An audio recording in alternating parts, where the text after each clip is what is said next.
sponsored by Heart of the Tribe Gallery, where art meets community. More about that later.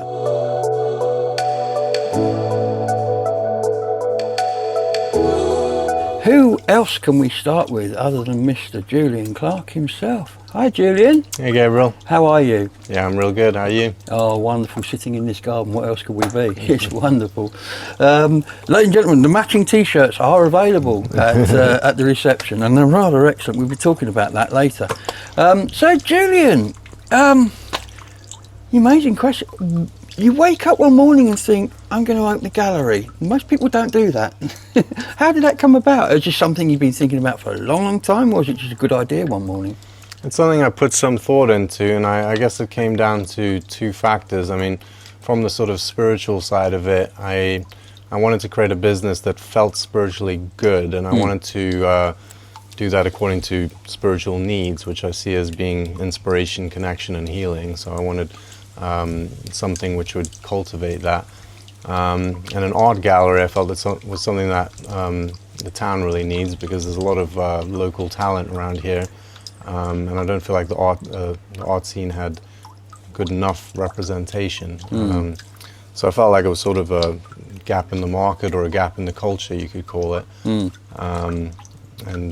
that's what brought me to the idea of a gallery. That's amazing. So you've decided you're going to do it. Where do you start? I mean, it's one thing to open a shop or a business, but a gallery, I mean, there must be all sorts of things you have to do to start a gallery up. Well, I guess the first step was, the first steps were people and premises. I needed good people. I don't know that much about, I know very little about starting a brick and mortar business. I had some experience before starting an online business. I have very little experience with galleries. I need to find people who knew more than I do and are more capable than I am in terms of doing this, carrying out this project. And the people I came in contact with through someone else I knew were Kim and Julian, who are extremely capable people. So it's about finding the right people, and a lot of the journey has largely been about, connections with the right people. And yeah, another step was finding good premises.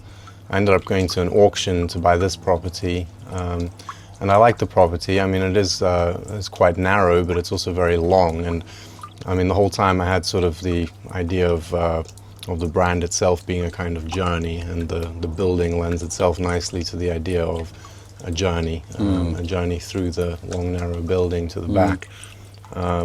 Yeah, I saw the property, really liked it, and bought it at an auction. Used to be an optician's, didn't it? Yeah, I seem to remember it as an optician's. Wow. So, the logo. I love the logo. I have it on here, I have it in my studio, I have it on my cards, I have it on all the films that go out. It's absolutely wonderful, the heart and the path to the tour. How did you come up with a design for that? Because it was your design, wasn't it? Yeah. So the logo combines a symbol which represents Glastonbury, which to me is a very special location, and also why I started this business in Glastonbury specifically. But yeah, everyone sort of recognizes the symbol, they know it's the tour. But then it also brings in this concept of a journey. I mean, the Heart of the Tribe journey, or the journey of this gallery, I wanted to be sort of on a personal level, or from my side, sort of linked to my personal journey, which at the time I optimistically saw as a very positive journey of growth, but that optimism turned out to have been accurate. I've experienced a massive transformation of growth and been on a very positive journey, and the gallery has a lot to do with that. But the path itself leading up to the heart is sort of a journey towards love, or more specifically, it's a journey towards the love that exists at the heart of the tribe, which is just sort of a concept that I'm trying to express. So the Heart of the Tribe name comes from? So Heart of the Tribe stems from ideas I have about elements that are there sort of exists a great need amongst a lot of people to reconnect with our tribal roots. And I believe that sort of the way the world is changing with increased automation and people experiencing an increasing sense of loneliness and so on, we have a real opportunity to reconnect with our tribal roots, which is a somewhat abstract concept, and there's lots of ways that you can describe what it means to reconnect with your tribal roots. But one of them is through art and creativity, finding peace in nature, which is why I wanted to create this little oasis right on the high street. Now, talking about Oasis, the garden, this is one of the top spots in Glastonbury. I mean, it has to be. And there's free coffee of a very high quality behind us as well. How did this come about? Because this is beautiful. Yeah, I mean, this area originally was just a dump. It was literally just a bunch of trash with a derelict building at the end. And I wanted to turn it into something beautiful, a real attraction. Yeah, we got Sam Nason to do the actual gardening, and he's an artist when it comes to gardening. He is, totally. So I actually consider this garden very much an art piece in itself, done by Sam Nason.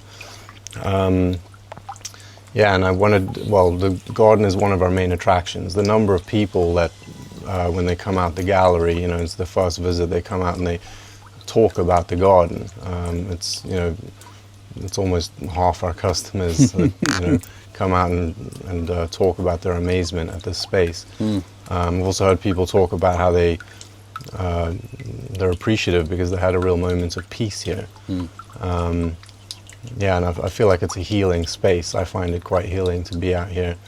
Also an environment where, you know, you walk through a gallery that has this art coming from the soul, and then you enter the space of nature and quiet. Yeah, and it's here to be a bit of a jewel. You have now been here for 5 years. In that time, have you found yourself, oh no, what have I done? With your head in your hands, having one of those moments of there been sort of times where you think, what am I going to do? Or has it been fairly plain sailing to get to where you are now? It hasn't been totally plain sailing. I mean, for a lot of the gallery's existence, my life was a lot more chaotic. So I've mentioned that I've gone through a big transformation personally. Because you're a dad now, aren't you? And everything. Yes. Congratulations. Yeah, it's brilliant. You. Yeah. But yeah, to start out with, my life was chaotic. And I mean, in terms of the gallery, things have improved a lot financially over time. The gallery is something that costs money to run. Of course it does.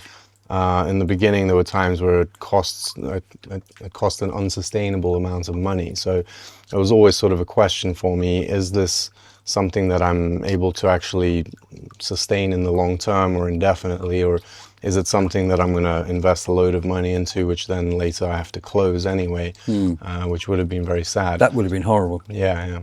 But things have, because just in the past 12 months, our sales have basically doubled and things like that because of various factors, including the input from the team and investments into the gallery. And it's finally now getting to a point where things are actually financially sustainable, and I can confidently say that I'll be keeping this brand going indefinitely and possibly even expanding in the future, which is fantastic. And do you want to talk about those expansions, or is that something you're keeping close to your heart at the moment? I have a lot of different ideas for expansion, and I won't go into too much detail about it, but I mean, in the short term, it's more iterations of making the space even more impressive. I have ideas for improving the garden and improving the space to make it more impressive. I have ideas around making the space an attraction for, now that I have my own child, I'd like it for it to be a space where she can learn art and do workshops. Yes. So I'd like to bring that element of things into it. In the longer term, as things improve, I'll be able to invest more into things like an online expansion, building more of an online community, possibly hosting things like artist retreats or even a small artist festival every year. And then beyond that, eventually, maybe even something involving a creative land project where I can bring in more of these ideas of reconnecting with our tribal roots, exploring issues of sustainability and incorporating elements of artistic expression into that. And I think it would all link up quite nicely. I think it would. No, that sounds really exciting. And you've kind of answered the question about the next 5 years as well, which I won't bother to ask you now. So what have been your highlights in this 5 years? I mean, moments where you've gone, yes. I very much like events. Both daytime and evening events I really enjoy here at the gallery, when there's live music and raffles and things going on, and just loads of people here just really enjoying the space, enjoying the art, finding that connection and so on. which happens otherwise, but at an event it just sort of becomes more obvious. It's sort of a really good vibe with loads of people here. So yeah, our events have definitely been a big highlight for me. It makes me feel very proud to see, you know, all these people enjoying the space. Beltane's happening again next year. Yeah, Which is definitely. a brilliant night, absolutely brilliant. And of course, I was talking to some of the other team, and they were talking about a medieval exhibition and tying that into the medieval weekend at the Abbey, which is brilliant because that's an excuse for an event as well, isn't it? Yeah. Which ties in. There's going to have lots of medieval people here that weekend, and I think, you know, tying in with things that are going on locally and having this more as a space that people can come to and enjoy and have, you know, socialise. I think it's brilliant because that is the tribe. Yeah. We've been looking a bit more into tying our exhibition themes to the stuff that's actually going on in the town at the time. It makes a lot of sense. Brilliant. Well, Julian, thank you. It's been absolutely amazing talking to you, and it's been absolutely amazing coming in here all these years and enjoying every moment of it. I often sit here and bring my work in because it's just a nice place to be. But thank you, and long may it prosper. Cool. Thanks so much, Gabriel. The Heart of the Tribe Gallery is a community art gallery situated near the top of Glastonbury High Street. They host amazing exhibitions supporting local artists, and they have a beautiful secret garden out the back. So be sure to check them out and support local art.